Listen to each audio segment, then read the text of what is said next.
guys, Comic Uno, and today I'm doing a review for Young Justice issue 23, and this is actually almost the end of this series, because once this Young Justice Invasion story arc ends, we have the end of Young Justice comic book, which I'm very upset of, because I've been really enjoying this tie-in. To tell you the truth, it's one of the best tie-ins that you can get with a TV show, so very disappointed that this is ending. But before I start talking about Young Justice issue 23, just have a little update that I got a lot of comics this week, so I had to split it up with Dark Avenger Inc. also. So I'm going to tell you guys what reviews are on Dark Avenger Inc. so you guys can go check that out. First, some reviews are Love and Capes issue 5, Scarlet Spider issue 12.1, Green Lantern New Guardians issue 15. All New X-Men issue 4. I know you guys are probably going to want to see that a lot because that's a popular one. And Wolverine X-Men issue 22. And those are 5 comics on Dark Avenger Inc. this week. So in the description below there'll be a link for Dark Avenger Inc. so you could get to watch all those comic reviews. And yeah, so I just want to give you guys that little update. I usually, if I do have a lot of comic books, I like putting some on Dark Avenger Inc. also. That way it's not so many on my channel, so go check out Dark Avenger Inc. So let's talk about Young Justice Invasion. Let's talk about the cover.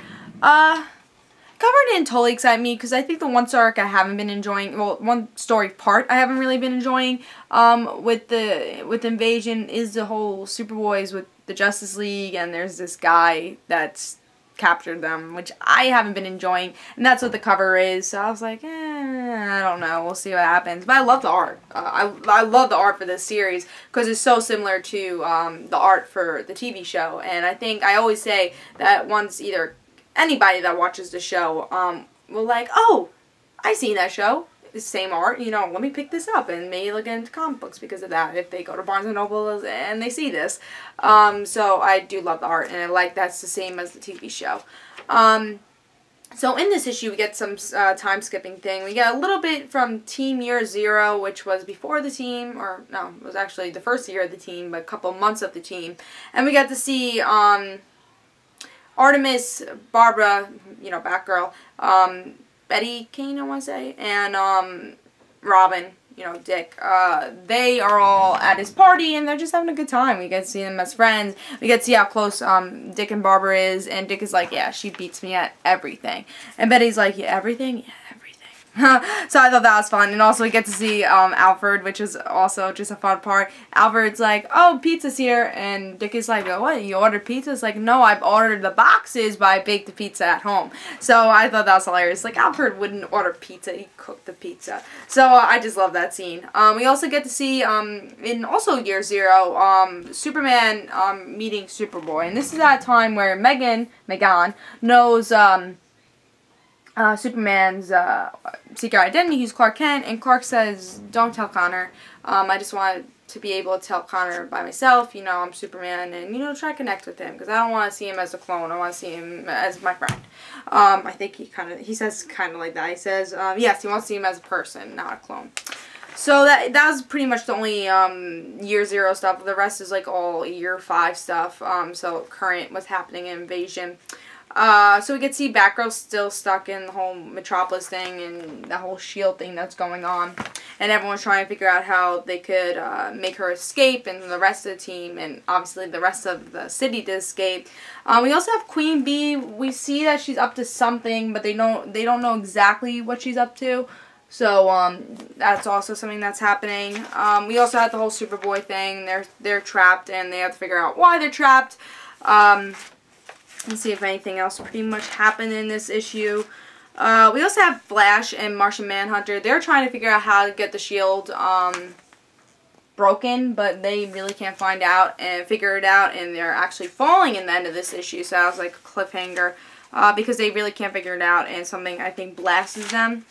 Yeah, here. They're falling, and that was just kind of the cliffhanger we have over there. We also get actually a touching moment with Lagan and with Miss Martian, because Miss Martian's saying this whole scene is like, I don't really look like this, because I think Lagoon Boy's just like I don't really like how I look, and Megan's like, you know, I don't actually look like this. And she shows her form, you know, just like she does with Superboy, and that's her thing. And Superboy accepted her, and of course, Lagoon Boy had to accept her. You know, I'm not a big fan of him.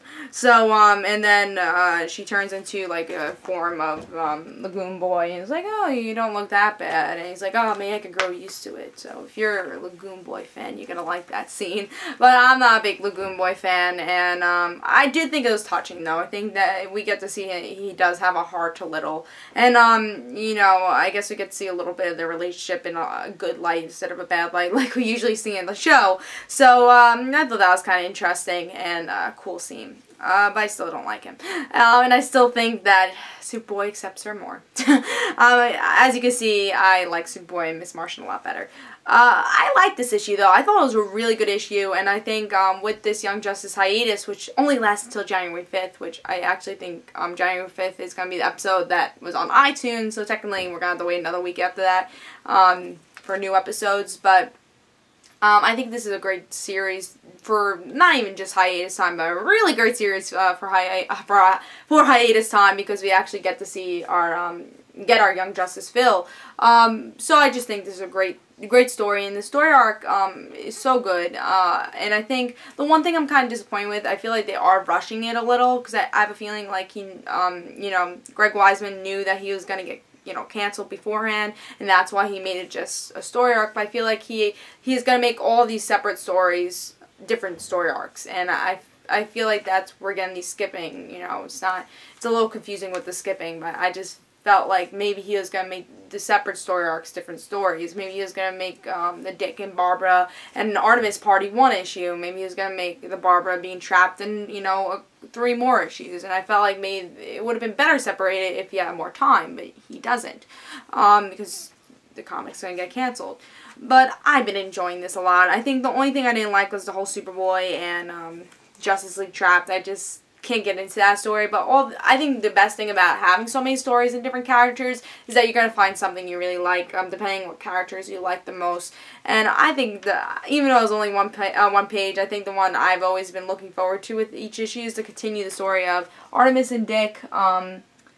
With Artemis not knowing it's Dick and Robin, I think we're going to find out with this story, because we know that Artemis does know Dick's identity 5 years later. So I think we're going to find out how Artemis finds out Dick's identity. I hope that's what they're leading up to, because it seems like they're leading up to something. They've been telling the story for, you know, for 4 issues. I feel like they are leading up to something.